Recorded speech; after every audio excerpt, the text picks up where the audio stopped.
Era abril de 2025, cuando los geólogos regresaron por primera vez en el año a la cuenca de géiseres Norris en Yellowstone. Y mientras hacían su revisión de rutina, se dieron cuenta de que esta vez algo estaba distinto. Donde antes solo había un pedazo de suelo sin chiste, ahora había un cráter enorme, como de 4 metros de ancho, lleno de un agua rara, lechosa, azul clarito. Todos se espantaron. ¿Era la señal de que el supervolcán de Yellowstone estaba por hacer erupción? De ser así, sería un desastre mundial, del tipo que borra ciudades. Según el Servicio Geológico de Estados Unidos, los efectos se sentirían en todo el planeta. Para empezar, las zonas inmediatas a Yellowstone sufrirían flujos piroclásticos. No es lava como tal, sino una mezcla muy densa de gases volcánicos, ceniza, pomes y bloques de roca al rojo vivo. Esos flujos arrasan con todo a su paso, y una erupción de Yellowstone los lanzaría hacia Wyoming, Idaho y Montana. Las zonas más alejadas se librarían de esos flujos, pero les caería ceniza. Sería especialmente intensa en los estados más cercanos al epicentro. La ceniza sería especialmente peligrosa al respirarla. El peso de la ceniza también sería una amenaza seria. Ahogaría los cultivos y derrumbaría edificios conforme se fuera acumulando. Las consecuencias trágicas serían incontables, pero ya hablaremos de eso más adelante, porque poco después del hallazgo, ese hoyo raro sorprendió hasta a los expertos. Los geólogos encontraron rocas regadas por todos lados. Algunas medían como 30 centímetros de ancho y todas estaban cubiertas de lodo gris. Ese lodo coincidía con las paredes del nuevo manantial termal. Era como si el sitio simplemente hubiera explotado, pero nadie lo había visto ocurrir. El equipo revisó imágenes satelitales antiguas para averiguar cuándo apareció. En diciembre de 2024, el suelo estaba normal. Para el 6 de enero de 2025, ya se veía una pequeña depresión. Y para el 13 de febrero, ese agujero lleno de agua ya estaba ahí. Lo raro fue que los sensores que suelen registrar grandes explosiones hidrotermales no detectaron nada. No hubo estallido enorme ni señales de alerta. Más tarde, se supo que esa abertura extraña no apareció de golpe en una sola explosión. Se formó a partir de varios estallidos pequeños a lo largo del tiempo.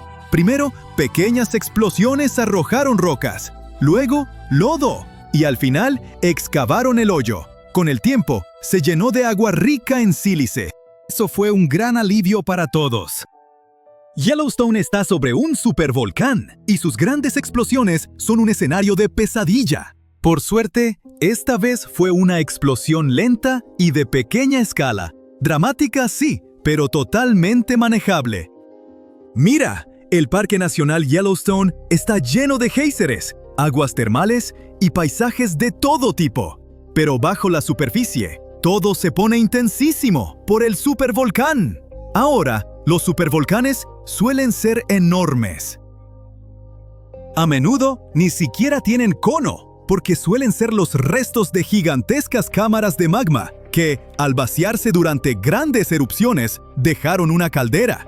Suelen ubicarse sobre puntos calientes. No sorprende que puedan producir supererupciones. Y cuando eso pasa, lanzan a la atmósfera más de 1000 kilómetros cúbicos de ceniza, roca fundida y gases calientes. En otras palabras, 4 supererupciones podrían llenar el Gran Cañón hasta el borde. Los supervolcanes se forman cuando enormes volúmenes de magma ardiente ascienden desde gran profundidad.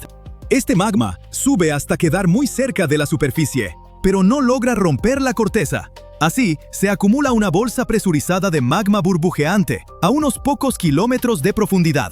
La presión sigue creciendo porque cada vez intenta llegar más magma. Y entonces, ¡pum!, ocurre una supererupción. En 2015, investigadores de la Universidad de Utah cartografiaron la cámara principal de magma del supervolcán de Yellowstone y se quedaron helados con su tamaño. Y luego, encontraron otra debajo. Juntas, esas reservas subterráneas podrían contener suficiente roca fundida como para llenar el Gran Cañón 11 veces. Todo ese magma empuja el suelo hacia arriba. Por eso Yellowstone se eleva como de 2 a 5 centímetros cada año. Ese levantamiento lento quizá no suene a gran cosa, pero si le sumas que Yellowstone sigue activo y tiene un índice de explosividad volcánica de 8, como que sí da para pensar qué pasaría si algo se complica. Y sí, Yellowstone ha estado algo inquieto en los últimos años. En marzo de 2023, hubo 354 sismos. La mayoría fueron muy pequeños, pero el mayor alcanzó magnitud 3.7, como parte de un enjambre de 106. Ahora, antes de entrar en pánico, los expertos del Observatorio del Volcán de Yellowstone dicen que no hay razón para alarmarse. No viene una erupción pronto. Los volcanes no siguen calendario. Que Yellowstone lleve mucho tiempo sin estallar no significa que esté por hacerlo. Por ahora, el parque está estable, pero la comunidad científica vigila de cerca todo lo que pasa bajo tierra, los sismos, el levantamiento del suelo e incluso cambios de temperatura, por si acaso. El penacho supercaliente de magma, un punto caliente bajo Yellowstone, lleva agitándose desde hace 17 millones de años. La corteza terrestre se ha ido desplazando sobre él, y el punto caliente fue dejando una hilera de volcanes que se extiende por más de 720 kilómetros a lo largo de la planicie del río Snake. La mayoría de esos antiguos volcanes hoy están enterrados bajo capas de lava y sedimentos. Solo en los últimos 2.1 millones de años, Yellowstone ha desatado 3 erupciones cataclísmicas tan enormes que lograron remodelar el paisaje. Cada explosión envió flujos piroclásticos, ríos de roca ardiente, ceniza y pómez que corrieron por kilómetros a la redonda. Los restos se apilaron en capas de decenas de metros de espesor, y algunas se solidificaron en roca dura parecida a la lava. Cuando esas erupciones vaciaron las cámaras de magma subterráneas, el techo colapsó y se formaron las calderas gigantes que vemos hoy. Y ni después de esas mega erupciones Yellowstone se detuvo. Entre 180.000 y 70.000 años atrás, salieron a la superficie enormes coladas de lava riolítica, a veces de más de 600 kilómetros cúbicos. Algunas siguieron líneas de ventilas de norte a sur. La colada de West Yellowstone ocurrió hace alrededor de 110.000 años. La de Nez Perce Creek fue hace 160.000. Si te paras en Madison Junction, en el borde noroeste de la caldera, lo verás. Un acantilado que se formó cuando la erupción de la toba de Lava Creek hizo colapsar el terreno hace 640.000 años. Y dentro de la caldera, verás las coladas endurecidas, serpenteando por el fondo. Saber cuándo podría estallar un supervolcán es como aprender a leer las señales de alerta de la naturaleza. Miles de años antes de una erupción grande, el calor subterráneo empieza a aumentar, y las cámaras de magma se vuelven como ollas de presión, a punto de estallar. Empiezan a aparecer pequeñas señales, escapan burbujas de gas cuando cambia la presión, y los sismos sacuden el suelo. La superficie encima se eleva poco a poco, se abren grietas, las aguas termales y los géiseres se inquietan y se calientan más de lo normal. Ahora, ¿qué pasaría si Yellowstone hiciera erupción? ¿Recuerdas los flujos piroclásticos de los que hablamos? Pueden tener 2 partes. Una corriente densa que va pegada al suelo y una nube de ceniza que viaja por encima de esa corriente. Juntas devastarían áreas enormes. La ceniza incluso llegaría a Europa en 3 a 4 días después de la erupción, aunque allá no sería tan grave. Después, bastarían unas 2 a 3 semanas para que bajaran las temperaturas en todo el mundo, gracias al dióxido de azufre que llegaría a la alta atmósfera tras la erupción. Los científicos calculan que la temperatura global podría bajar hasta de 10 a 12 grados Celsius. Estas consecuencias podrían durar de 6 a 10 años, poniendo fin a los monzones y causando hambrunas generalizadas en Asia. ¿Asusta? Pues no te preocupes. La buena noticia es que los científicos no creen que el gigante dormido bajo el Parque Nacional Yellowstone vaya a despertar en nuestra vida. Los expertos dicen que la próxima erupción de Yellowstone probablemente no ocurrirá en cientos de miles de años. Y aún así, quizá ni sea tan grave, porque han descubierto que el magma que hay dentro de Yellowstone está repartido en 4 cámaras distintas. No solo eso, es probable que algunas de esas reservas de magma se enfríen y solidifiquen, reduciendo las posibilidades de una erupción.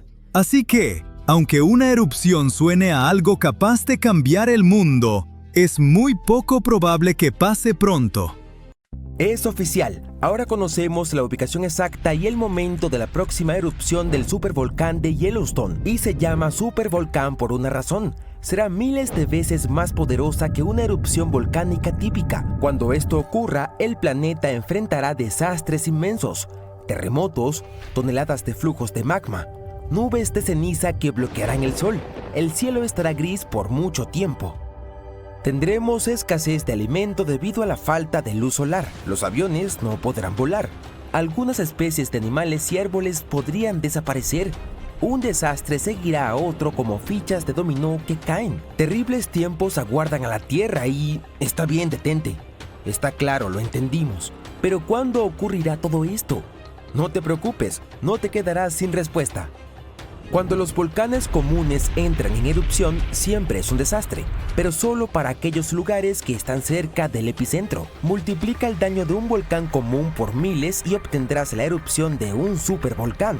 Yellowstone es uno de los sistemas volcánicos más grandes del mundo. Ha entrado en erupción 3 veces en los últimos 2 millones de años. La última fue hace 640,000 años. La ceniza cubrió un área comparable a la mitad de los Estados Unidos. Afortunadamente no había personas allí, pero la naturaleza resultó muy dañada.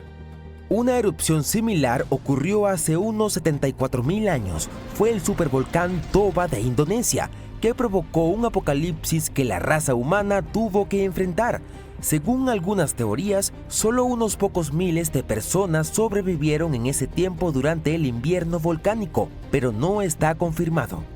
Dado que Yellowstone es un sistema volcánico situado en un extenso parque nacional, era importante para los científicos averiguar exactamente de dónde provendría la primera chispa. Descubrieron que el magma de Yellowstone no se acumula en un solo lugar, sino que se esconde en varios reservorios subterráneos separados. El reservorio del noreste de Yellowstone, junto a un hermoso lugar llamado Sour Creek Dam, es el más riesgoso. Aquí, el magma al rojo vivo entra en contacto con las rocas calientes del manto, que están ubicadas profundamente en el suelo. Su alta temperatura mantiene el magma en estado líquido. Imagina que pones una olla de leche caliente en la estufa.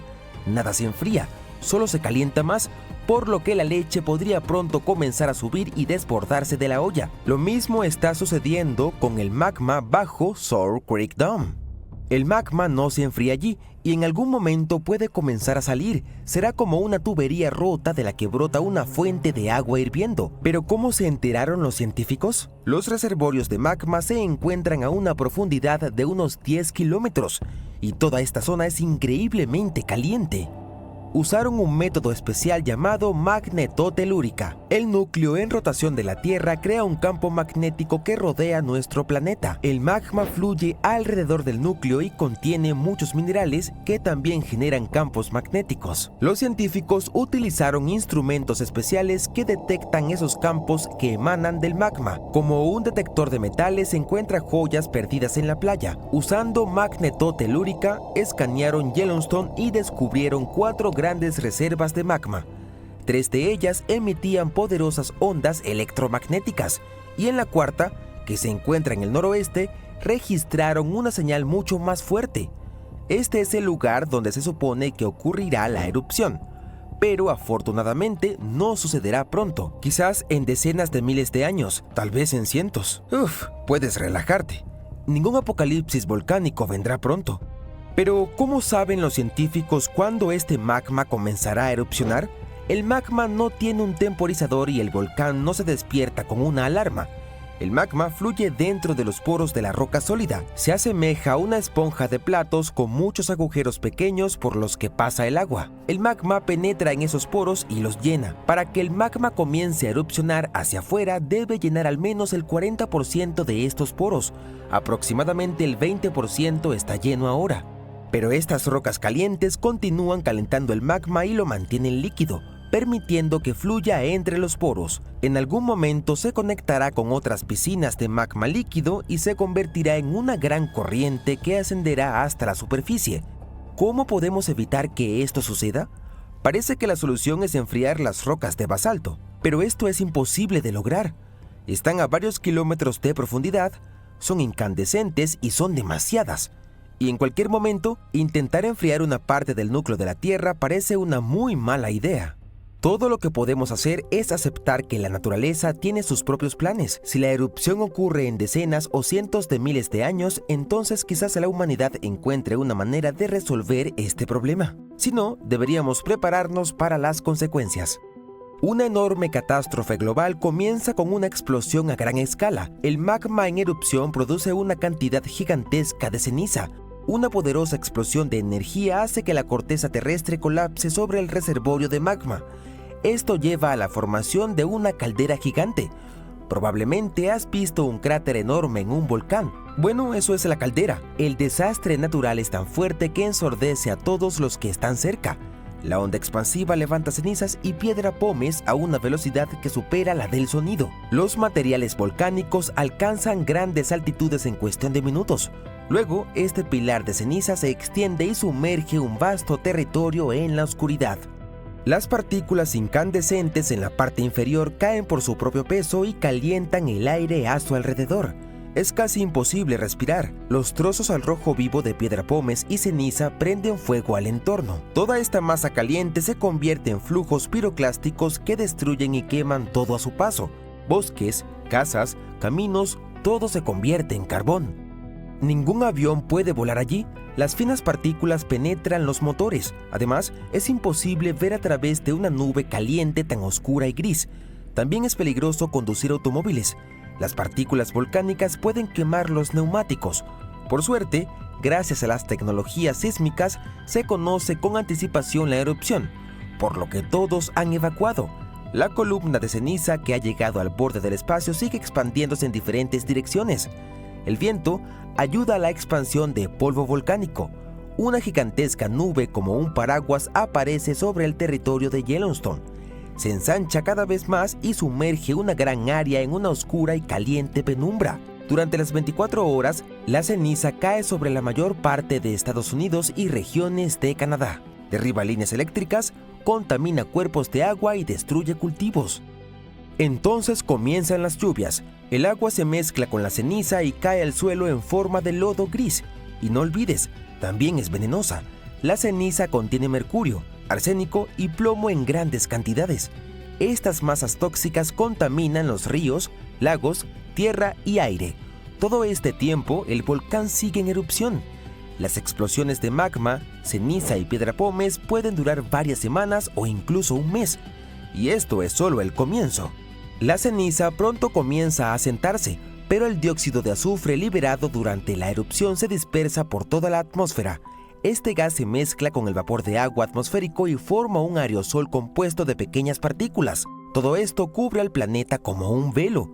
Esta capa dificulta el paso de los rayos del sol, lo que significa que disminuye la temperatura de la superficie terrestre. Estos sucesos provocan un enfriamiento drástico de varios grados en el mundo. Los agricultores pierden una gran cantidad de cosechas, los precios de los alimentos aumentan y las economías colapsan. Podría haber una hambruna en todo el planeta. La civilización humana se sumerge en el caos. En unos años, la temperatura comenzará a subir, pero llevará al menos un par de décadas regresar a los estándares previos.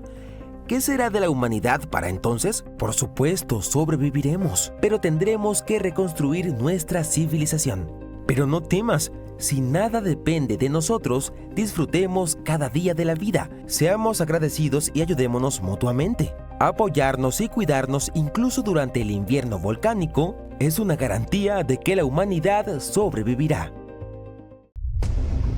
Hace aproximadamente 2.000 millones de años, un asteroide masivo chocó contra la Tierra.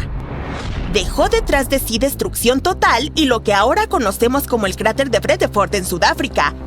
Y presta atención a esto. Este invasor del espacio podría haber sido mucho más grande de lo que los científicos pensaban al principio, posiblemente el doble del tamaño del asteroide que acabó con los dinosaurios.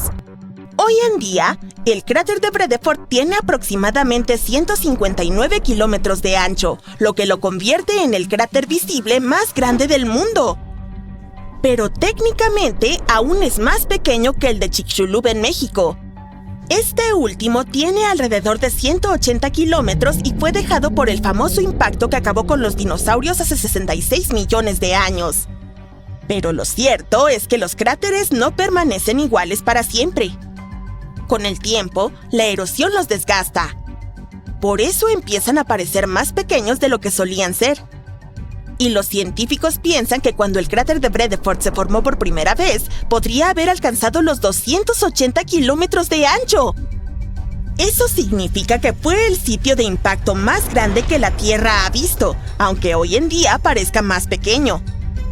Solo imagina lo impresionante que debió haber sido ese impacto. Una roca espacial tan enorme habría enviado ondas de choque a través del planeta, provocado incendios forestales masivos y cambiado el clima por completo. El asteroide probablemente golpeó la Tierra a una velocidad muy alta. Pero como esta catástrofe ocurrió hace miles de millones de años, mucho antes de que los dinosaurios o incluso la vida compleja viera la luz del día, no acabó con nada como lo hizo el asteroide Chicxulub. Al mismo tiempo, recientemente, investigadores se han dado cuenta de que el asteroide podría haber sido aún más grande de lo que pensaban anteriormente, hasta 25 kilómetros de ancho. En cuanto a la velocidad con la que se estrelló en la Tierra, podría haber alcanzado unos asombrosos 90.000 kilómetros por hora. Bueno, pero ¿podemos descubrir qué tan grande era Vredefort originalmente? Ha sido un verdadero quebradero de cabeza. El problema principal es que es súper antiguo. Estamos hablando de 2.000 millones de años. No es de extrañar que durante tanto tiempo la erosión lo haya desgastado. Entonces, es difícil saber qué tan enorme fue alguna vez. Pero no es solo la erosión la que causa el problema.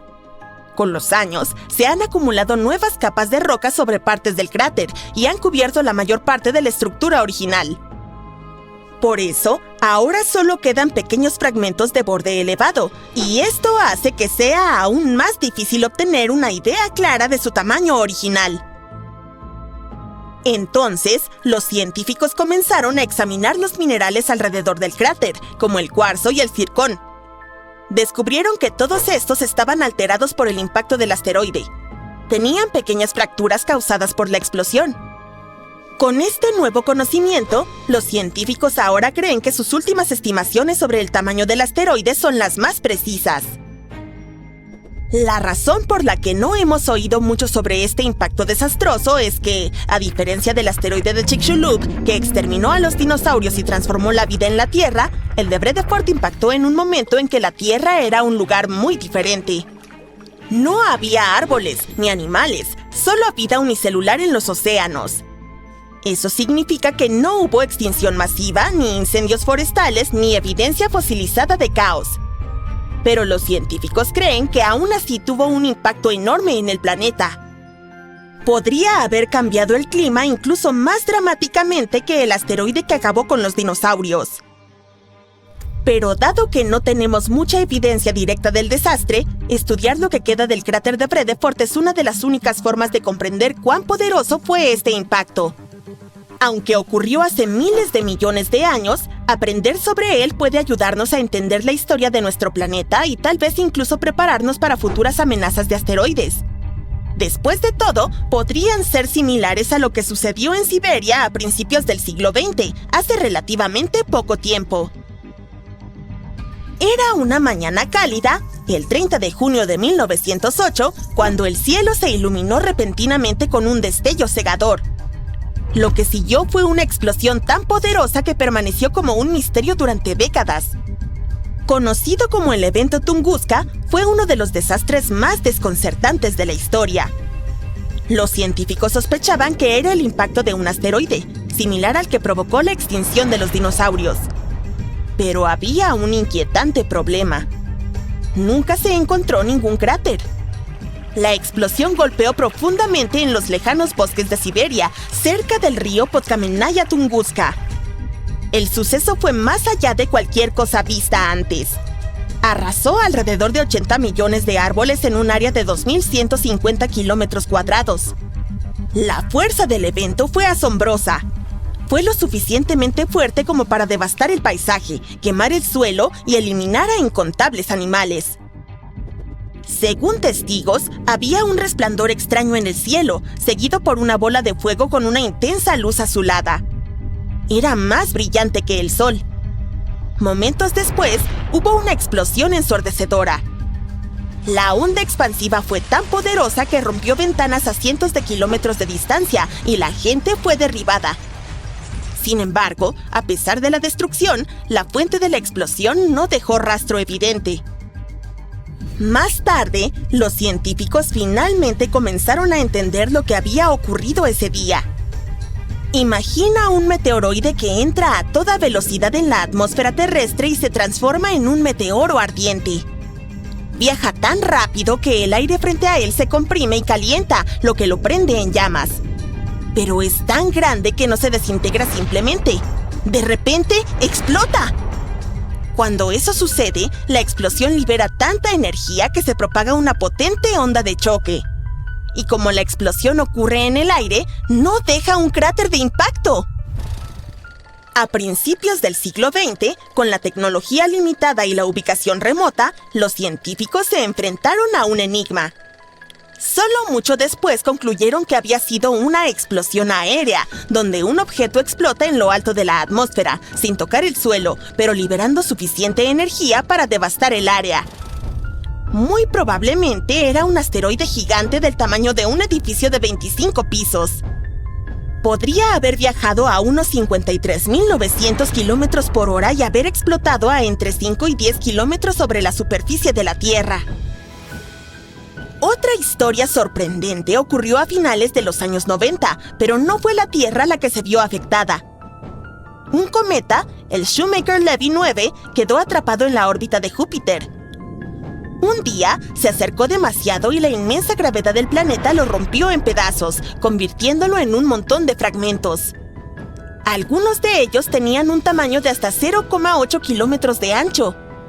Los científicos estaban intrigados porque no sabían qué sucedería cuando esos fragmentos impactaran el planeta. Y en julio de 1994 llegó el momento. Los fragmentos del cometa comenzaron a estrellarse contra Júpiter, uno tras otro. Durante 6 días, 21 pedazos chocaron contra el planeta a velocidades vertiginosas, como 60 kilómetros por segundo. Eso es más de 209 kilómetros por hora. Los impactos fueron tan poderosos que calentaron la atmósfera de Júpiter a unos increíbles 29.400 grados Celsius, que es mucho más caliente que la superficie del Sol. Cada vez que un fragmento impactaba, lanzaba enormes columnas de material desde Júpiter, como cuando arrojas una piedra en un estanque, pero muchísimo más grande. Algunas de estas columnas se dispararon casi 3.000 kilómetros hacia el cielo. Posteriormente, grandes cicatrices oscuras aparecieron en la atmósfera de Júpiter y permanecieron visibles durante meses mientras los escombros se dispersaban por el planeta. Pero esto no fue solo un evento espacial fascinante. Los científicos realmente aprendieron mucho de ello. Esas oscuras marcas de impacto los ayudaron a rastrear los vientos en la estratosfera de Júpiter. Los choques incluso causaron cambios temporales en las brillantes auroras de Júpiter, lo que mostró que el campo magnético del planeta fue afectado por las partículas de las explosiones. Además, los fragmentos del cometa no solo desordenaron todo, sino que también dejaron nuevos químicos en la atmósfera de Júpiter. Asimismo, algunos de estos fueron exhumados de la atmósfera inferior. Algunas moléculas, como el amoníaco, se descompusieron con el tiempo, pero otras, como el cianuro de hidrógeno y el agua, aún flotan alrededor de Júpiter hoy en día. Esto ayudó a los científicos a comprender cómo diferentes químicos reaccionan y se mezclan en la atmósfera de ese planeta. El cometa Shoemaker-Levy 9 fue un llamado de atención. Demostró que las colisiones espaciales masivas aún ocurren en nuestro sistema solar. Esa es una gran razón por la cual la NASA comenzó a investigar cómo podemos rastrear y prepararnos para futuros impactos que puedan amenazar la Tierra. Ya sea aprendiendo más sobre asteroides y cometas o sobre cómo los impactos gigantes moldean los planetas, la importancia de tales descubrimientos es innegable.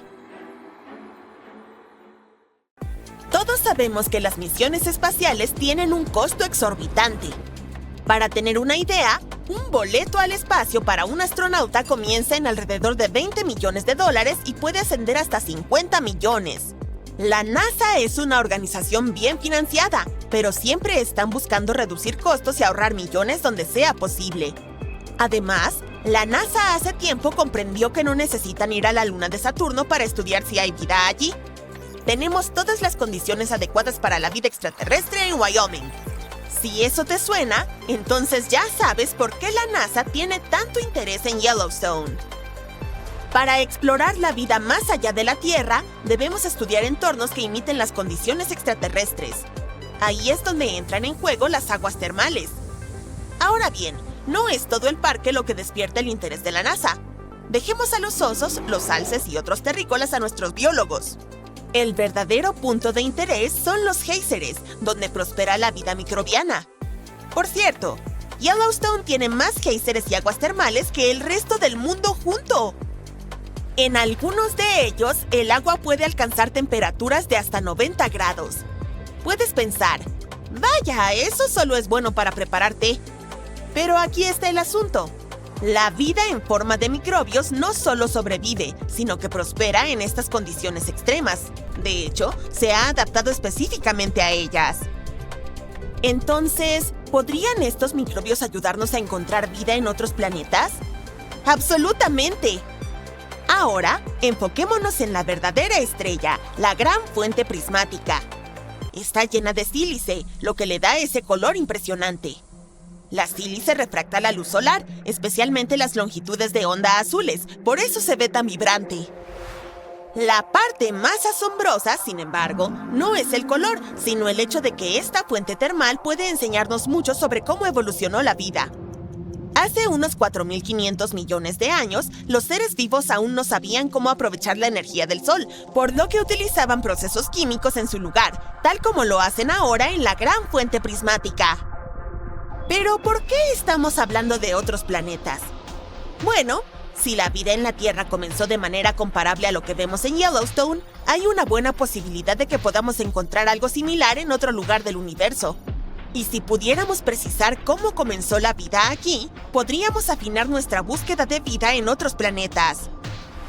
Géiseres muy similares a los de Yellowstone se pueden encontrar en lunas como Encélado, que orbita Saturno, y Tritón, que es una luna de Neptuno. Pero, ¿cómo se comparan con los géiseres que vemos en Yellowstone? En 1989, la nave espacial Voyager 2 de la NASA realizó un descubrimiento revolucionario al detectar géiseres en Tritón. Esta era la primera vez que alguien había visto un géiser fuera de la Tierra, sin contar las erupciones volcánicas en la Luna y o de Júpiter, que fueron encontradas por la Voyager 1 en 1979. Desde entonces, se han encontrado géiseres en otras lunas de nuestro sistema solar. En Yellowstone, los géiseres se calientan gracias al agua que proviene de las profundidades. Sin embargo, los géiseres en algunas de las lunas exteriores obtienen su calor de las fuerzas de marea, la atracción gravitacional de los grandes planetas que orbitan. ¿Has visto que las mareas oceánicas de la Tierra son afectadas por la Luna y el Sol? Pues bien, estas lunas experimentan algo similar, pero a una escala mucho mayor. Bajo la superficie helada de estas lunas, hay océanos cálidos y salados que se mantienen líquidos porque el espeso hielo que hay sobre ellos los aísla. A medida que las lunas se acercan y se alejan de sus planetas padres, el constante tirón genera calor, lo que provoca que el agua cálida inferior se dispare al espacio cada vez que hay una grieta en el hielo. Esta corteza helada y el agua tibia debajo se parecen a un estanque congelado en la Tierra. Pero, ¿podría haber vida en estos océanos ocultos, al igual que hay criaturas prosperando bajo el hielo de un estanque? Eso es algo que los científicos quieren descubrir. La NASA espera enviar naves espaciales avanzadas para explorar estas lunas lejanas y buscar señales de vida. Pero esos océanos cálidos están enterrados a kilómetros bajo la superficie congelada. Entonces, ¿cómo llegamos a ellos? La respuesta puede residir en los géiseres. En febrero de 2019, un grupo de científicos planetarios decidió visitar Yellowstone en invierno para estudiar las similitudes entre los géiseres de la Tierra y los del espacio. Saben que los géiseres de Yellowstone son hogar de unos pequeños microbios resistentes llamados extremófilos, que prosperan en condiciones extremas como el agua caliente o ácida. Los investigadores querían aprender todo lo posible sobre estos microbios y los entornos en los que viven.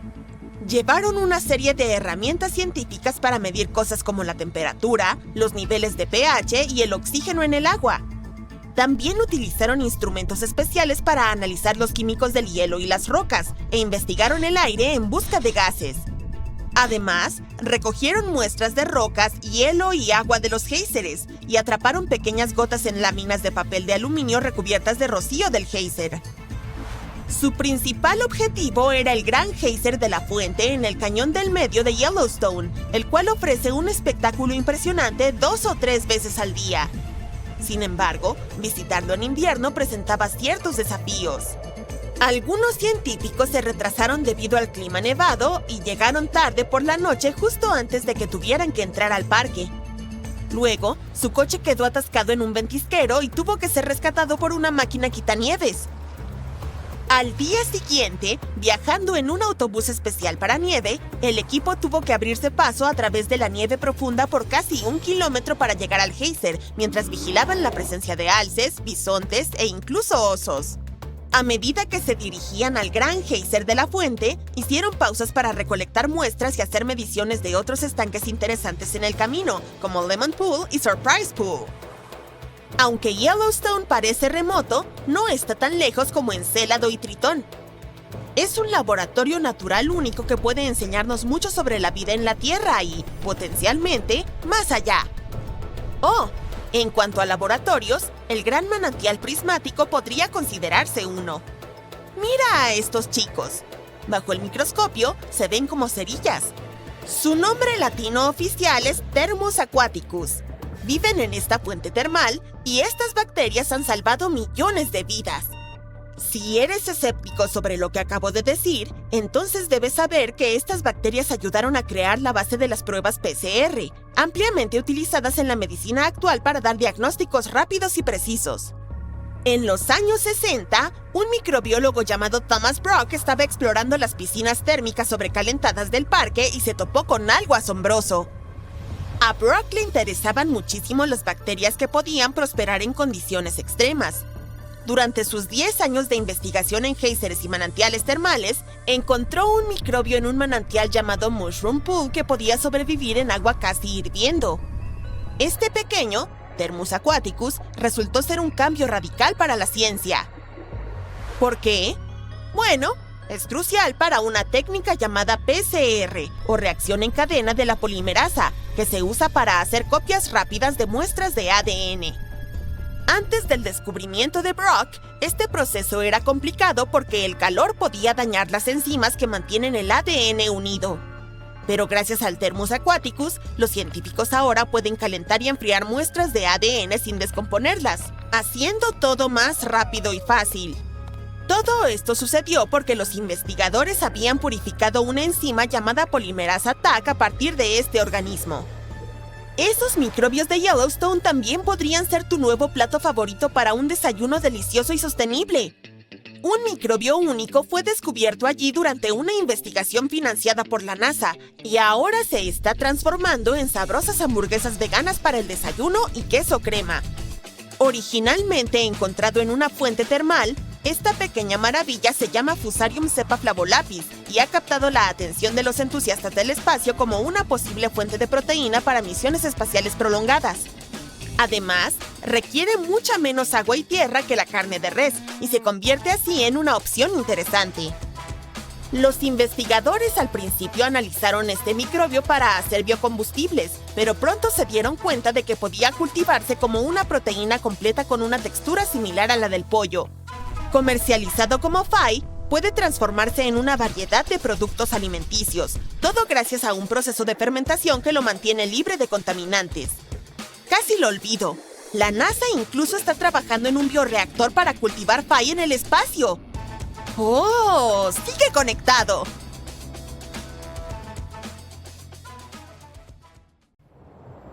Es posible que hayas escuchado que el Parque Nacional Yellowstone está situado encima de un gigantesco volcán. Esa es la razón por la cual la región tiene potentes géiseres y fuentes termales. Pero también significa que debajo de Yellowstone hay una enorme cámara de magma. En 2015, investigadores de la Universidad de Utah descubrieron que esta cámara era mucho más grande de lo que todos habían pensado anteriormente. Incluso encontraron otro reservorio de magma debajo. Aparentemente, cuanto más amplias sean las cámaras, más magma contienen. Juntos, los dos depósitos almacenan una bóveda de magma que podría llenar con facilidad el Gran Cañón no una, sino 11 veces. Pero ¿sabes qué es más preocupante sobre las cámaras de magma? Que tienden a presionar contra el suelo que está encima. Como resultado, la tierra en Yellowstone sube de 2 a 5 centímetros por año. Además de eso, Yellowstone tiene el estatus de un volcán activo y su índice de explosividad volcánica es de 8/8. Un número tan alto significa que si este volcán entrara en erupción, sería un suceso apocalíptico. Para ponerlo en perspectiva, la erupción del Pinatubo ocurrida en Filipinas en 1991, que se consideraba la más poderosa, tuvo un 6 en el índice de explosividad volcánica. ¡Ja! Perdedor. Ahora, vamos a averiguar si hay algo de qué preocuparse. En marzo de 2023, las estaciones sismográficas de la Universidad de Utah registraron 354 terremotos en toda la región del Parque Nacional Yellowstone. Parece mucho, pero ten en cuenta que el suceso más impresionante del mes fue un mini terremoto de magnitud 3,7. Fue parte de un enjambre de 106 terremotos que comenzó el 29 de marzo y continuó hasta el final del mes. Sí, aparentemente los terremotos también vienen en enjambres, así que debes estar atento. Los expertos dicen que la actividad sísmica de Yellowstone es, bueno, un poco más activa de lo habitual, pero en realidad no es nada serio. Un geofísico que trabaja en el observatorio del volcán Yellowstone, llamado Michael Polland, asegura que el volcán no va a entrar en erupción pronto. Para que esto suceda, debe haber suficiente magma listo para erupcionar debajo de la superficie. ¡Qué alivio! También debe existir suficiente presión para provocar que este magma suba, pero ninguna de estas condiciones existe hoy. Según el experto, Yellowstone está estable. Al mismo tiempo, Polland y su equipo están rastreando todo tipo de actividad subterránea, buscando señales de advertencia de posibles erupciones. Algunas de ellas son la frecuencia de los terremotos y la deformación del suelo. Miles de mini terremotos junto con cambios extremos en la superficie del suelo en esa zona pueden ser alarmantes. El equipo también monitorea la temperatura y las características térmicas del parque.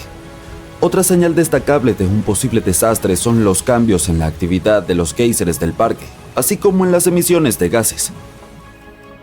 Entonces, a pesar de las afirmaciones de los medios de que Yellowstone está a punto de entrar en erupción, me temo decepcionarte porque la última ocurrió hace 70,000 años.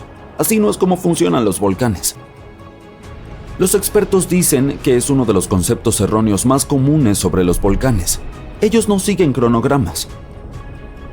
Si ocurriese una supererupción, sin embargo, lo más preocupante para nosotros no serían los flujos de lava, y tampoco un terremoto que probablemente acompañaría el desastre natural. No, la peor consecuencia sería la caída de ceniza. Echemos un vistazo a lo que sucedió cuando el volcán Yellowstone entró en erupción hace muchísimos años. Ha habido al menos 3 supererupciones en la historia del volcán. La más potente de ellas fue 2.500 veces más devastadora que la aterradora erupción del monte Santa Elena en el estado de Washington en 1980. En cuanto a la más reciente, fue bautizada como la erupción de Lava Creek. Formó la caldera de Yellowstone después de expulsar al aire una cantidad increíble de polvo, ceniza volcánica y roca. Recientemente los científicos también han descubierto otras 2 supererupciones que ocurrieron hace alrededor de 9 y 8,7 millones de años. Se considera que la más reciente de las 2 es el evento registrado más grande de toda la provincia volcánica del río Snake Yellowstone.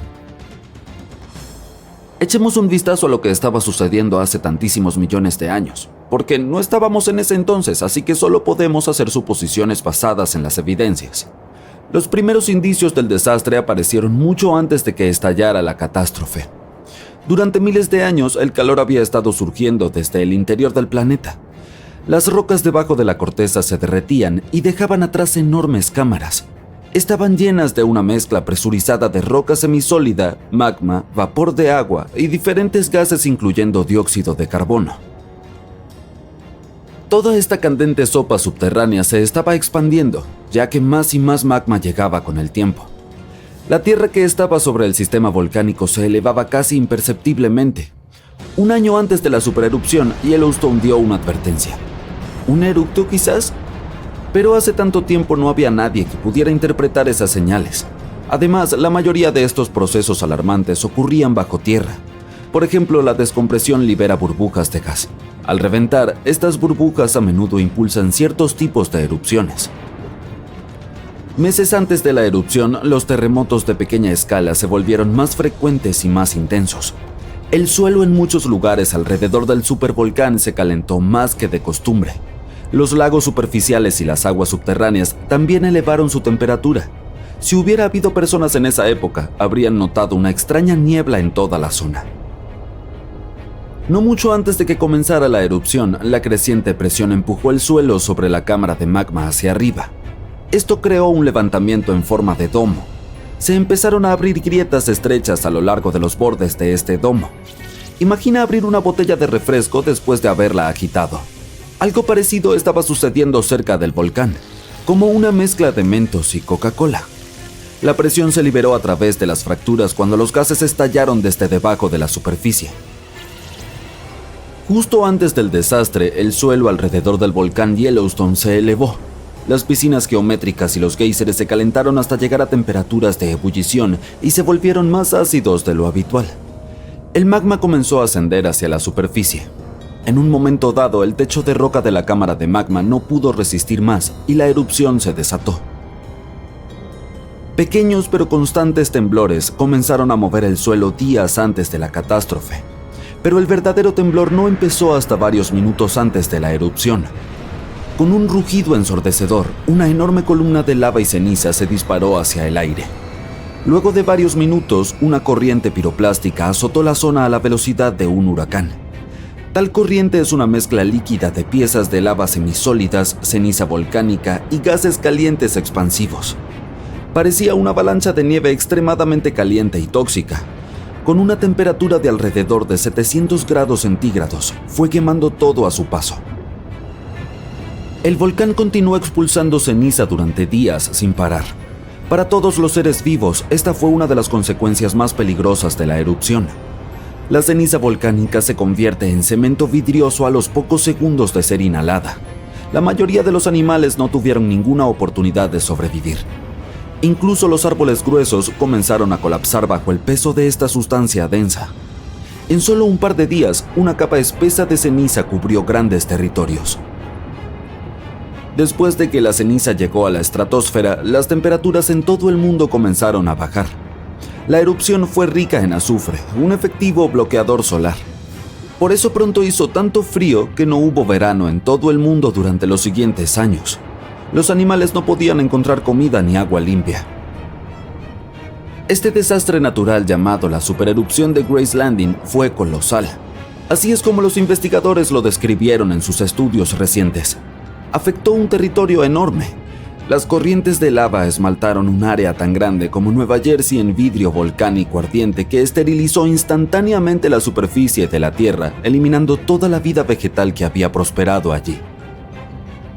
Si semejante erupción ocurriera en estos días, cubriría Colorado, Utah y Wyoming con casi 1 metro de ceniza volcánica tóxica. Muchas regiones quedarían sumergidas en la oscuridad. Incluso la costa, donde viven la mayoría de los estadounidenses, experimentaría problemas con la propagación de la nube de ceniza. Destruiría cultivos y contaminaría los pastizales, arruinando líneas de energía y transformadores eléctricos. Entonces, estoy seguro de que estarás de acuerdo conmigo. Es algo genial que no se espere que ocurra tal desastre en los próximos tiempos. Oye, ya tenemos suficientes problemas de los que ocuparnos. Si alguna vez has estado en el Parque Nacional de Yellowstone, probablemente te hayan fascinado sus géiseres que expulsan agua sobrecalentada y vapor por los aires. Pero bajo tierra se esconde algo aún más intrigante. Me refiero a un sistema de tuberías subterráneas que hace posible esas grandiosas erupciones. Sobre eso hay buenas noticias. Recientemente unos investigadores consiguieron cartografiar el sistema de fontanería hidrotermal del Parque Nacional con la ayuda de un imán volador gigante. Como resultado, pudieron documentar algunas características con un detalle asombroso. Yellowstone alberga el mayor sistema hidrotermal del mundo. Contiene más de 10.000 elementos como géiseres, ollas de barro, fuentes termales y fumarolas de vapor. Se alimentan de una red de vías de agua subterráneas. Estas se sobrecalientan por el magma que fluye bajo tierra, lo que hace que el agua suba a la superficie. Ahora bien, nadie sabe gran cosa sobre el funcionamiento de este sistema. Sin embargo, los mapas recién creados podrían arrojar luz al respecto. Los expertos explicaron que, según su conocimiento de Yellowstone, este sistema tiene una laguna superficial, por eso a menudo se le llama sándwich misterioso.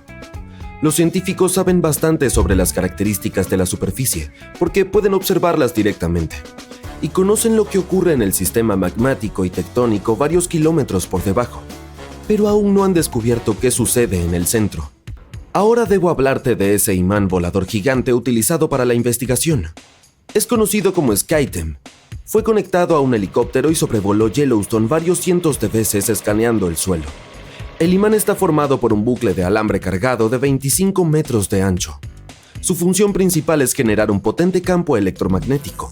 Y como los distintos tipos de material como el agua o la roca responden a este campo de forma diferente, los científicos consiguieron crear unos mapas del subsuelo por primera vez en la historia. La técnica cartográfica también permitió a los investigadores diferenciar entre el magma y el lecho rocoso, ya que tienen propiedades magnéticas algo distintas. Además, el equipo tuvo la oportunidad de ver cómo el magma y el agua interactúan y crean esas alucinantes características geológicas en la superficie. Estas personas obtuvieron mapas de alta resolución hasta una profundidad de unos 150 y 700 metros y mapas de baja resolución que muestran lo que ocurre a una profundidad de hasta 2,5 kilómetros. Al mismo tiempo, los investigadores creen que el propio sistema hidrotermal puede extenderse hasta 4 kilómetros por debajo de la superficie. Si están en lo cierto, significa que solo han cartografiado la mitad superior del sistema de cañerías de Yellowstone. De todos modos, ¿recuerdas que dije que los científicos saben bastante sobre la parte inferior del sándwich de Yellowstone? Tienen tan buena idea de las placas tectónicas y las fallas profundas porque los frecuentes terremotos del parque les brindan muchas oportunidades de estudiar distintos fenómenos.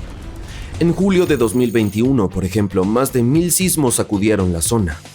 En la actualidad, el equipo de investigadores sabe mucho más sobre algunas características famosas como el geyser Old Faithful o la gran fuente prismática.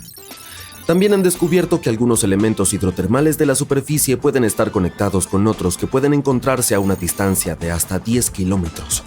Otro descubrimiento interesante es que aunque los géiseres y las fuentes termales de Yellowstone varían en tamaño, forma, color, volatilidad y composición química, en su mayoría se alimentan de fuentes subterráneas muy similares.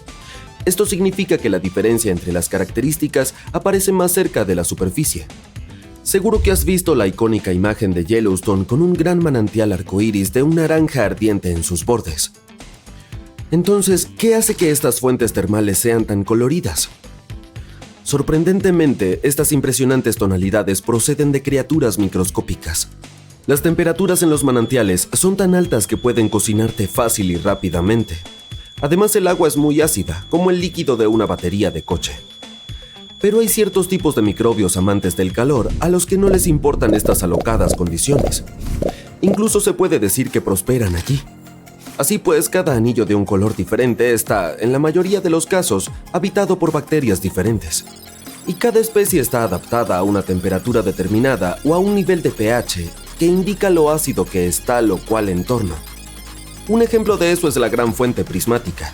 Sí, la emblemática. Sus matices de arco iris indican la diversidad de microbios que viven allí. Entonces, partamos del centro de la fuente termal. Allí se puede ver un hermoso color aguamarina. Ahí es donde la temperatura del agua es la más alta, alcanzando 87 grados Celsius, porque esta zona está justo sobre la fuente de agua subterránea. El agua está demasiado caliente incluso para los microbios.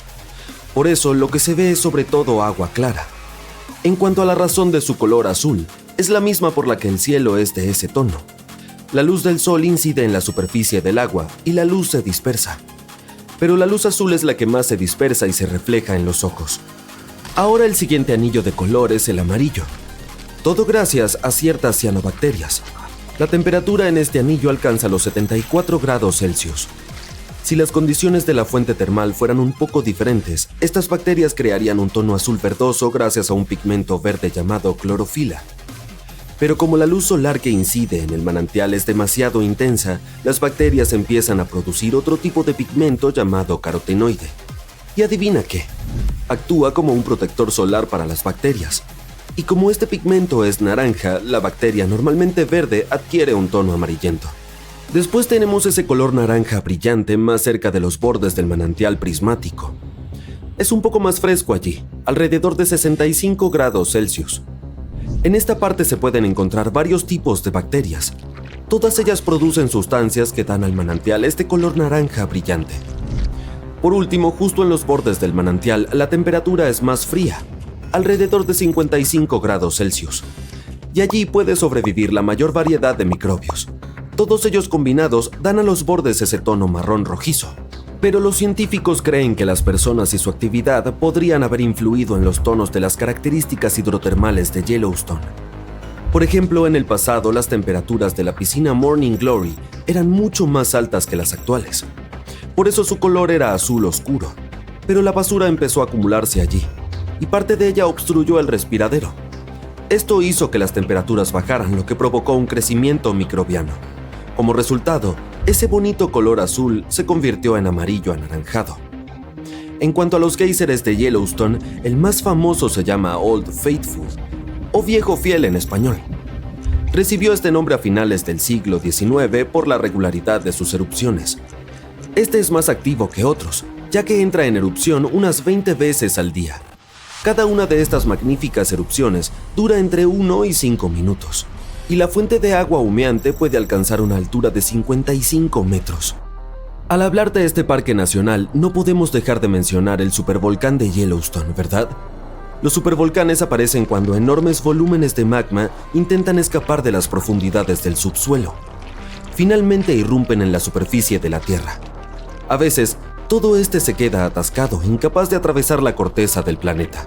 Y entonces se acumulan enormes charcos de magma presurizado a varios kilómetros de profundidad. La presión sigue aumentando porque cada vez más magma intenta llegar a la superficie, y en un momento dado se produce una supererupción. No necesariamente quieres estar cerca para ver eso. En los últimos 50 años, la caldera de Yellowstone se ha elevado casi 1 metro. Sin embargo, no debería alarmarte. Los expertos están seguros de que es un comportamiento natural de Yellowstone. A los periodos de elevación en forma de cúpula les sigue el descenso de la caldera. Los científicos creen que el supervolcán no presenta ningún peligro por el momento. Para que se produzca una erupción, el magma del interior tiene que estar fundido al menos en un 50%. En el caso de Yellowstone, esta cifra es solo del 5 al 15%. Y lo que es mejor, un estudio reciente ha hecho creer a los investigadores que el punto caliente podría estar en estado de declive en estos momentos, incluso a pesar de toda la actividad de respiración y elevación de la cúpula. Ha habido al menos otras 3 supererupciones en la historia del volcán de Yellowstone. Ocurrieron hace 2,1 millones, 1,3 millones y 640,000 años, mucho antes de este video. La supererupción más reciente fue apodada la Toba de Lava Creek. Formó la caldera de Yellowstone tras escupir 1000 kilómetros cúbicos de roca, polvo y ceniza volcánica. No gracias, no me gustaría presenciar eso.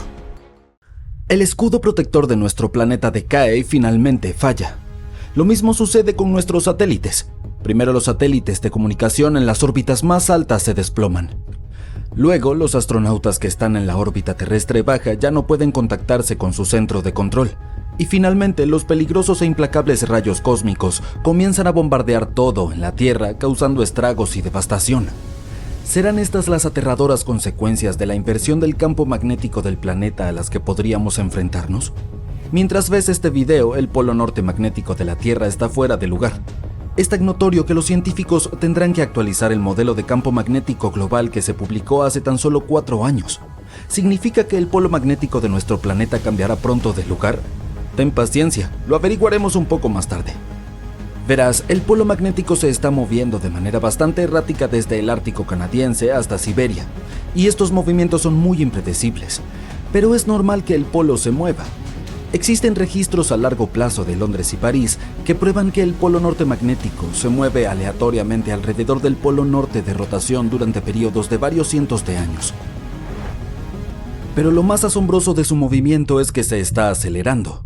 A mediados de los 90, el polo magnético se aceleró inesperadamente de 15 kilómetros a 55 kilómetros por año. Y recientemente el polo cruzó la línea internacional de cambio de fecha, moviéndose hacia el hemisferio oriental. La Agencia Espacial Europea lanzó satélites de campo magnético extremadamente precisos en el año 2013. Gracias a ellos, los investigadores tienen datos excepcionales que pueden usar no solo para hacer mapas de campos magnéticos, sino también para actualizarlos cada 6 o 12 meses. Así fue como notaron que el campo central también se estaba debilitando, y esto podría ser una señal de que el campo magnético del planeta está a punto de invertirse.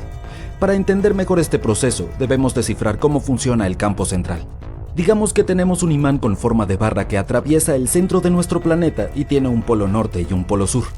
Este imán es increíblemente fuerte y representa alrededor del 75% de la intensidad del campo magnético del planeta en la superficie.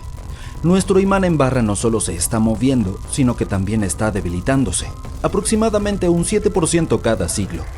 Hay que admitir que esta barra no es la representación perfecta del campo central, sino más bien de las corrientes eléctricas que generan el campo magnético de la Tierra.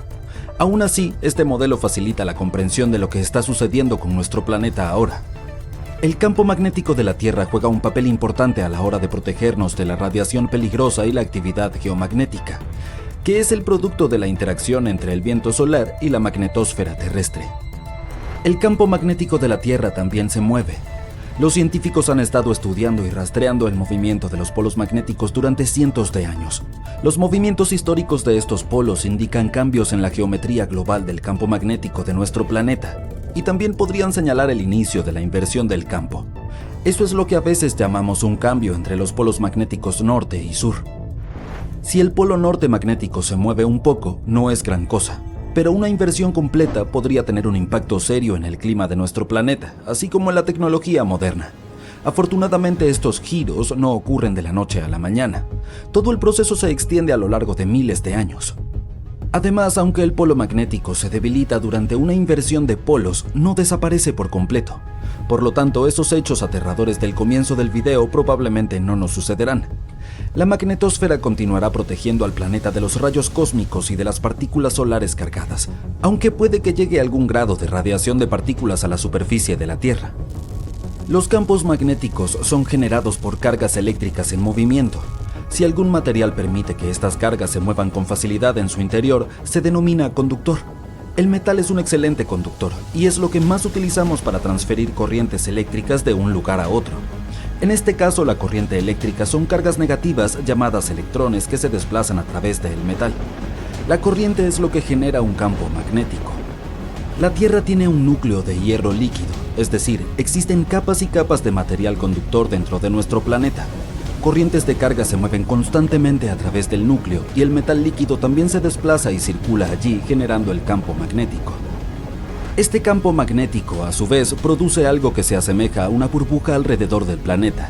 Se llama magnetosfera y se encuentra por encima de la parte más alta de la atmósfera. Esta capa nos protege y desvía la radiación cósmica de alta energía, que de lo contrario sería extremadamente peligrosa para las personas y para las otras formas de vida de la Tierra. La magnetosfera también interactúa con la ionosfera, la capa de la atmósfera que contiene una gran cantidad de iones y electrones libres y es capaz de reflejar ondas de radio. La interacción entre estas dos capas y los vientos solares magnetizados es lo que los científicos llaman clima espacial. Normalmente el viento solar es suave y no hay clima espacial en absoluto. Pero a veces el Sol comienza a liberar gigantescas nubes magnetizadas de gas que pueden acelerar a velocidades increíbles. Se llaman eyecciones de masa coronal, o CME, por sus siglas en inglés. Son expulsadas del Sol durante varias horas. Las CME por lo general parecen enormes cuerdas retorcidas y pueden ocurrir espontáneamente. Su frecuencia varía de acuerdo con el ciclo solar de 11 años.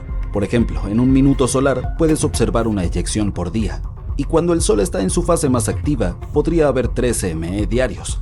Las eyecciones de masa coronal interrumpen el flujo tranquilo del viento solar y causan graves disturbios que pueden provocar daños tanto en el espacio cercano a la Tierra como en los satélites o en la superficie del planeta. Si las eyecciones de masa coronal llegan a la Tierra, su interacción con la magnetosfera genera tormentas geomagnéticas. Estas pueden desencadenar auroras, que ocurren cuando un flujo de partículas energizadas golpea la atmósfera y la ilumina. Y también están las llamaradas solares, que se desarrollan muy rápido y con mucha más energía que las eyecciones de masa coronal. Las llamaradas solares a menudo ocurren poco después de las eyecciones de masa coronal. Las erupciones volcánicas más potentes palidecen en comparación con las llamaradas solares, que liberan 10 millones de veces más energía. En solo unos minutos, una llamarada solar puede emitir miles de millones de toneladas de partículas cargadas. Las llamaradas solares también son increíblemente calientes, con temperaturas que alcanzan varios millones de grados. Los astrónomos creen que estas explosiones de radiación solar ocurren cuando el campo magnético del Sol se retuerce en algunas regiones. En un momento dado se libera toda la energía acumulada. La estrella emite luz y partículas, y principalmente electrones y protones. La mayoría de las llamaradas solares duran minutos, pero algunas continúan durante horas. Una tormenta solar muy potente podría causar un apagón global en la Tierra. Si no fuera por la magnetosfera de la Tierra, los efectos de la actividad solar serían mucho más devastadores. Afortunadamente, la magnetosfera desvía la mayoría del material solar que se dirige hacia el planeta desde nuestra estrella a una velocidad de más de 1.600.000 km por hora. Pero aún así, durante los fenómenos de clima espacial, hay mucha radiación peligrosa cerca de la Tierra que podría dañar a los astronautas y las naves espaciales. Además, el clima espacial puede estropear grandes sistemas conductores, por ejemplo, tuberías y redes eléctricas, al sobrecargar las corrientes que circulan en su interior. Los científicos rastrean y mapean regularmente la orientación y la forma general del campo magnético de nuestro planeta. Para hacerlo, utilizan mediciones locales de la orientación y magnitud del campo. Es por esto que han podido concluir que la ubicación del polo norte magnético se ha movido casi unos 1000 kilómetros desde que se realizaron las primeras mediciones en 1831. El campo magnético de nuestro planeta se invierte en un periodo de tiempo que varía entre 100.000 y 1 millón de años. Se puede determinar con qué frecuencia sucede al examinar las rocas volcánicas del fondo del océano. Estas rocas capturan la orientación y la fuerza del campo magnético de la Tierra en el momento de su formación. Por lo tanto, datar esas rocas nos proporciona una buena imagen de cómo ha evolucionado el campo magnético de nuestro planeta a lo largo del tiempo.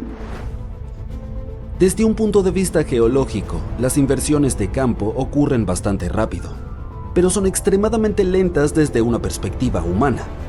Una inversión completa normalmente tarda un par de miles de años, pero durante este tiempo la orientación de la magnetosfera puede cambiar, exponiendo más a la Tierra a la radiación cósmica. Estos fenómenos tienden a modificar la concentración de ozono en la atmósfera. En cualquier caso, los científicos no pueden asegurar cuándo sucederá la próxima inversión del campo magnético. Sin embargo, continúan mapeando y rastreando el movimiento del norte magnético de nuestro planeta. Por cierto, la Tierra no es el único planeta que tiene un campo magnético. Los gigantes gaseosos como Júpiter también poseen una capa de hidrógeno metálico conductor. Como en nuestro caso, el campo magnético interno de Júpiter evita que el viento solar interactúe directamente con la atmósfera del planeta. El terremoto más fuerte jamás registrado al este del río Mississippi, que ocurrió hace más de 200 años, nunca ha terminado, según algunos científicos. La mayoría de los terremotos son de segundos a minutos, y el récord oficial hasta ahora es uno silencioso ocurrido en Sumatra que duró 32 años. Este fenómeno de deslizamiento lento desencadenó un gran terremoto y un tsunami. Así que, si es cierto que el terremoto de Nueva Madrid todavía está enviando réplicas, tendremos un nuevo nombre en la cima de esta triste lista.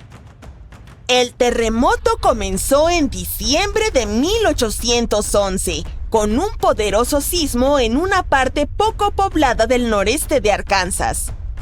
El temblor se sintió casi a 1.600 kilómetros de distancia en la Casa Blanca, y las campanas de las torres sonaban en Boston, y también más lejos.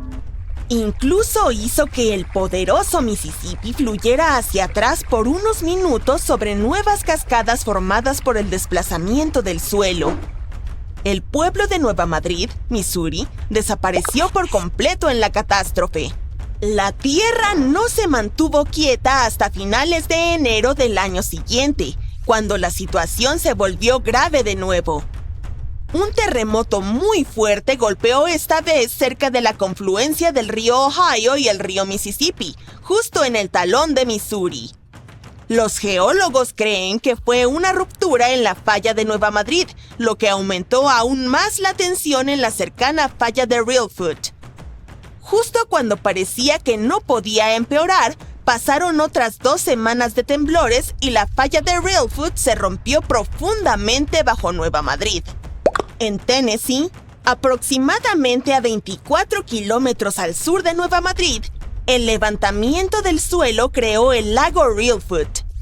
Los vapores navegaban por el río, con miles de árboles flotando y hectáreas de bosque destrozados por el terremoto.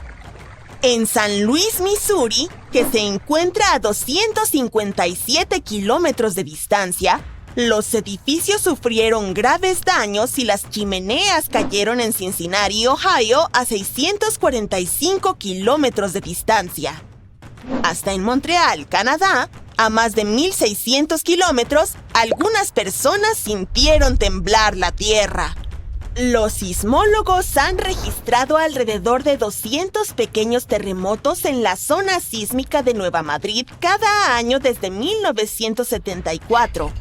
Algunos investigadores creen que hasta el 30% de esos terremotos fueron réplicas de los grandes sismos de 1811 y 1812. En partes de Estados Unidos, donde no hay mucha actividad tectónica, estas réplicas podrían continuar retumbando durante años, tal vez incluso siglos, después de los grandes terremotos. Las réplicas son la manera en que la Tierra libera todo ese estrés acumulado durante el terremoto principal. Cuando el suelo tiembla debido al primer sismo, ejerce una gran presión sobre las rocas cercanas. Y cuando esas rocas ya no pueden soportarlo más, se fracturan, causando aún más temblores. Esas son las réplicas. Pueden ser bastante intensas, especialmente justo después del sismo principal, pero disminuyen en intensidad con el tiempo. No todos los científicos están de acuerdo en que los terremotos contemporáneos estén relacionados con los de hace 200 años. Generalmente asociamos las fallas con aquellas líneas donde se encuentran las placas terrestres. Pero existe toda una red justo debajo del centro de la placa norteamericana. Son como reliquias de hace 750 millones de años, cuando Norteamérica formaba parte de un supercontinente llamado Rodinia. Cuando Rodinia comenzó a fragmentarse, dejó atrás estas fallas, puntos débiles en la corteza terrestre que se extienden profundamente bajo el Medio Oeste moderno. Así se podría explicar la actividad sísmica. Un equipo internacional de geólogos decidió reconsiderar 3 grandes terremotos que sacudieron América del Norte para poner fin al debate. Utilizaron un nuevo método matemático llamado el vecino más cercano. Este método establece que si los terremotos están demasiado cerca en espacio, tiempo y magnitud para ser considerados sucesos independientes, se asume que uno ha desencadenado el otro. Dependiendo de cómo se interpreten los números, entre un 10 y un 65% de los terremotos recientes de la región podrían ser réplicas de esos terremotos históricos. Y un gran terremoto que afectó a Charleston, Carolina del Sur, a finales del siglo XIX podría explicar hasta un 72% de los sismos de la zona desde entonces. Sin embargo, no todos los lugares son iguales, por lo que el debate científico continúa. En 1774, el explorador británico James Cook notó un resplandor a lo lejos. Era el volcán del Monte Yasur, en Vanuatu. Este muchacho malo ha estado arrojando lava y cenizas desde entonces, y es muy probable que lo haya estado haciendo desde mucho antes. El volcán está en nivel de alerta desde octubre de 2016, lo que indica que la situación allí es bastante inestable. Incluso han delimitado un radio de 600 metros alrededor del cráter para mantener a las personas a salvo. Ha habido erupciones de intensidad baja a moderada, que expulsan ceniza, gas y vapor, y algunas explosiones más grandes que arrojan material fuera del cráter. Las imágenes satelitales han detectado algunos puntos de emisiones de dióxido de azufre, lo que muestra que Yasur todavía está preparando una gran tormenta allí abajo. Stromboli, una de las islas volcánicas cerca de Sicilia, oficialmente tiene el récord mundial Guinness como el volcán con erupciones continuas más largas. Ha estado mostrando un espectáculo de fuego durante más de 2.400 años ininterrumpidos. Los antiguos marineros lo apodaron el faro del Mediterráneo. La mayoría del tiempo, Stromboli solo expulsa esquirlas, pero de vez en cuando produce flujos de lava o expulsa fuentes moderadamente altas. A veces, también podrías ver explosiones impulsadas por vapor.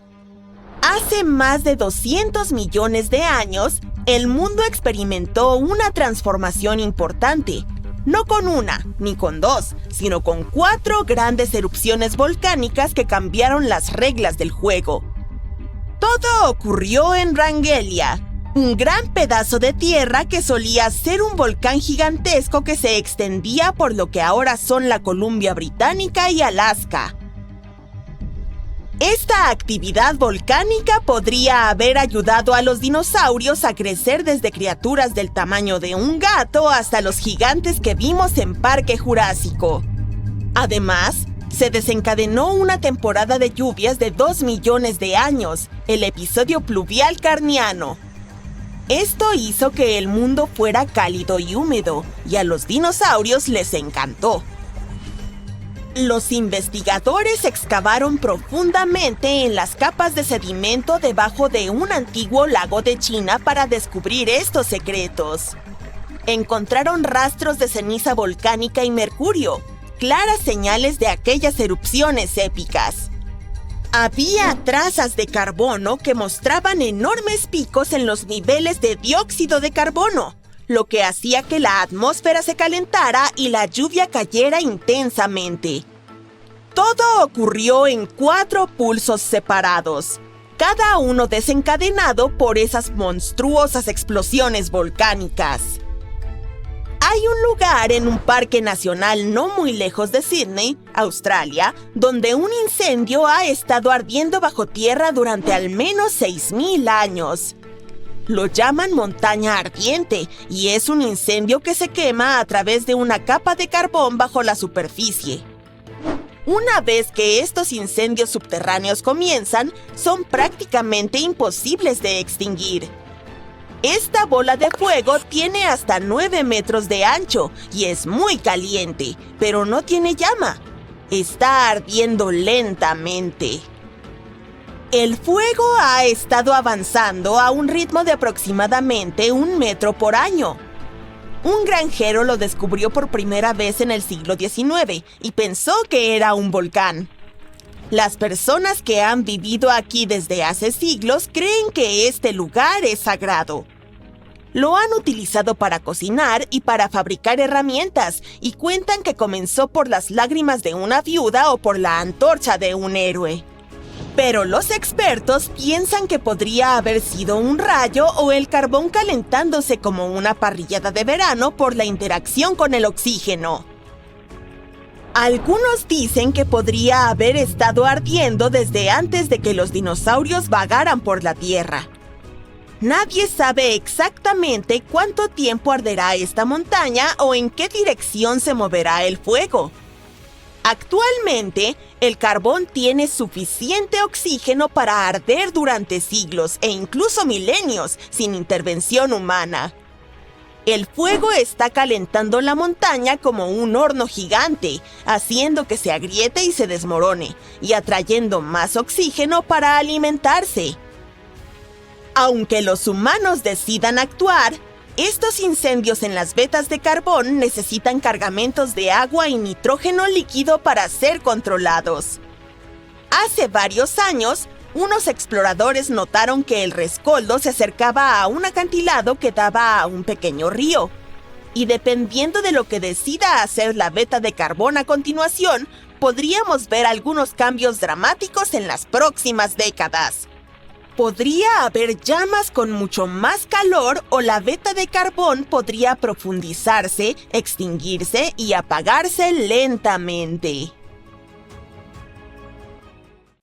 Un terremoto de magnitud 15 tiene el potencial de destruir completamente nuestro planeta y evaporar toda el agua en cuestión de segundos, dejando la Tierra inhabitable. Más de 500,000 de terremotos ocurren anualmente, pero ninguno tiene una magnitud de 15. El 90% de los sismos ocurren en la aterradora zona del Cinturón de Fuego, ubicada alrededor del Océano Pacífico. El suelo allí es como gelatina, tiembla casi constantemente. El terremoto más poderoso que ha golpeado la Tierra tuvo una magnitud de 9,5. Tanta potencia puede alargar o acortar el día, pero probablemente hay un terremoto en los confines de tu propia casa ahora mismo causado por una partícula de polvo que aterriza en una mesa, aunque tiene una potencia de 15 grados negativos. Los terremotos ocurren cuando las placas tectónicas se mueven. Son como piezas de Lego que no están bien encajadas, y cuando se mueven hacia arriba, hacia abajo o chocan entre sí, el suelo también se mueve, desencadenando terremotos. Esta energía tectónica funciona como una batería. Almacena energía durante mucho tiempo, por ejemplo, unos 500 años. Cuando esta energía almacenada se libera en una explosión repentina, las consecuencias son devastadoras. Incluso las estructuras más fuertes sucumben a esta fuerza implacable que deja un rastro de destrucción en su camino. En algunos casos, los terremotos pueden desencadenar tsunamis y así amplifican el caos. Tal cantidad increíble de poder puede abrir la tierra y causar un daño inconmensurable. La intensidad de un terremoto se mide por la escala de Richter, pero ahora está siendo reemplazada por la escala de magnitud de momento. Cuando ocurre un terremoto, escuchamos que dicen cuán fuerte es. Suele ser de 1 a 10. Afortunadamente, aún no hemos tenido un terremoto de 10 en la escala de Richter. El terremoto más potente que ha ocurrido en la historia moderna sucedió en Chile en los años 60. Fue de alrededor de 9,5 en la escala de Richter y alteró la rotación de la Tierra y desajustó la duración del día en 2 milisegundos. También desencadenó un enorme tsunami y afectó una vasta área de 250,000 kilómetros cuadrados. La escala de Richter en realidad no tiene un límite. Sin embargo, no es necesario medir algo por encima de 25, porque si eso sucediera, simplemente nos convertiríamos en polvo y a nadie le importaría medir ese desastre. Como dijimos, el terremoto más fuerte tuvo una magnitud de 9,5.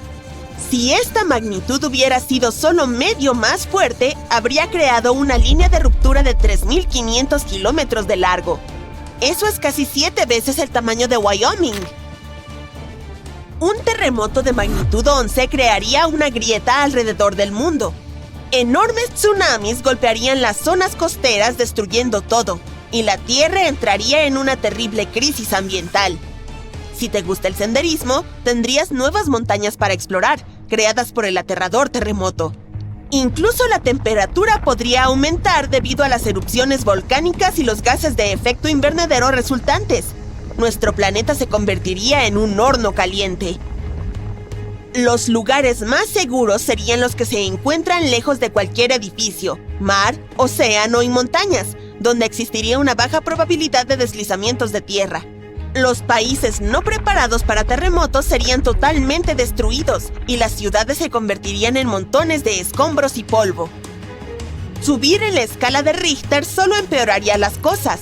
Pero no te preocupes, un terremoto de esa magnitud es imposible.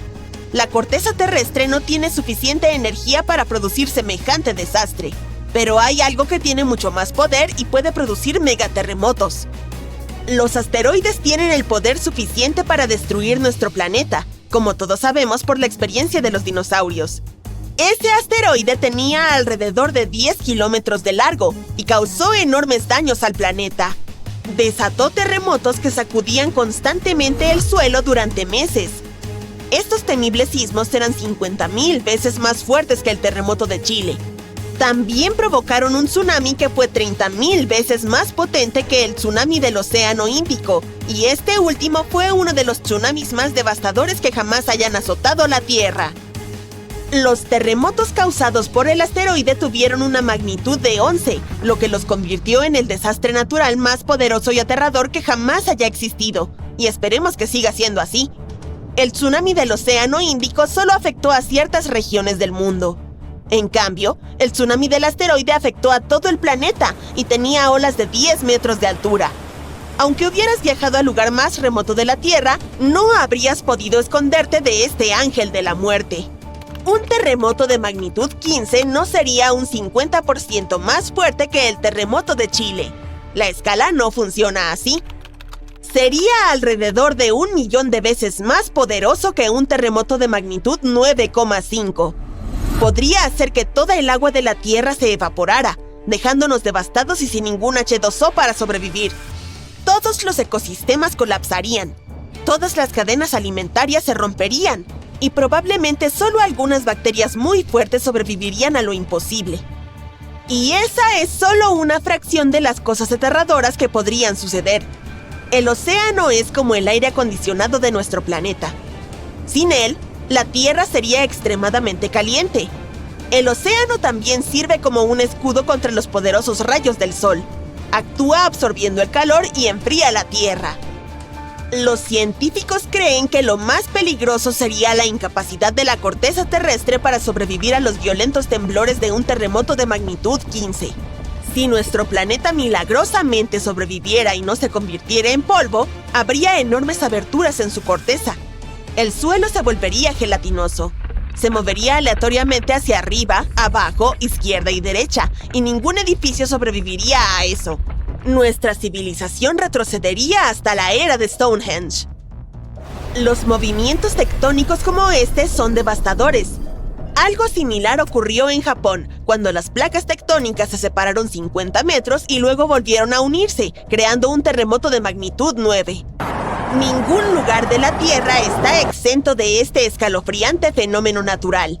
Aún así, ciertas zonas tienen una mayor probabilidad de ser destruidas que otras, como el Cinturón de Fuego, donde ocurre el 90% de los terremotos. Este es un lugar donde hay terremotos casi todos los días. El Cinturón de Fuego se encuentra en el Océano Pacífico. Forma un anillo alrededor de los continentes que rodean al Pacífico. Allí, varias placas tectónicas convergen, creando un terreno altamente inestable.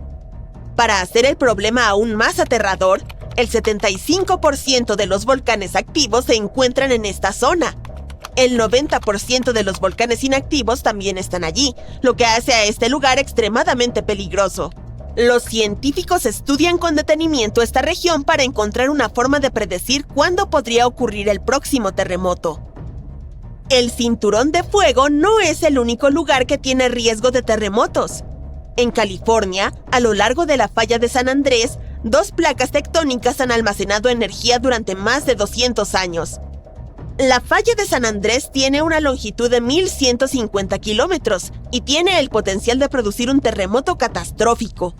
Esta región vive con el temor de sufrir terremotos violentos como el que ocurrió en San Francisco en 1906. Ese terremoto tuvo una magnitud de 7,9 en la escala de Richter. Los pronósticos de los científicos son aterradores. Dicen que la probabilidad de que ocurra un terremoto de magnitud 6,7 en la zona es muy alta. Si todo empieza a temblar, debes saber cómo sobrevivir. Evita cualquier cosa que pueda caer sobre ti, como ventanas, armarios o techos inestables. La frase oficial de los expertos en emergencias es: agáchate, cúbrete y agárrate. Mantente cerca del suelo, escóndete bajo algo estable, como una mesa, y quédate allí hasta que deje de temblar. Asegúrate de permanecer en tu refugio 1 minuto o 2 más, en caso de que haya réplicas o escombros sueltos. Usa tu nariz y huele si hay gas. Si lo hueles, no prendas las luces ni hagas nada que pueda encenderlo. Mantente fuerte y a salvo.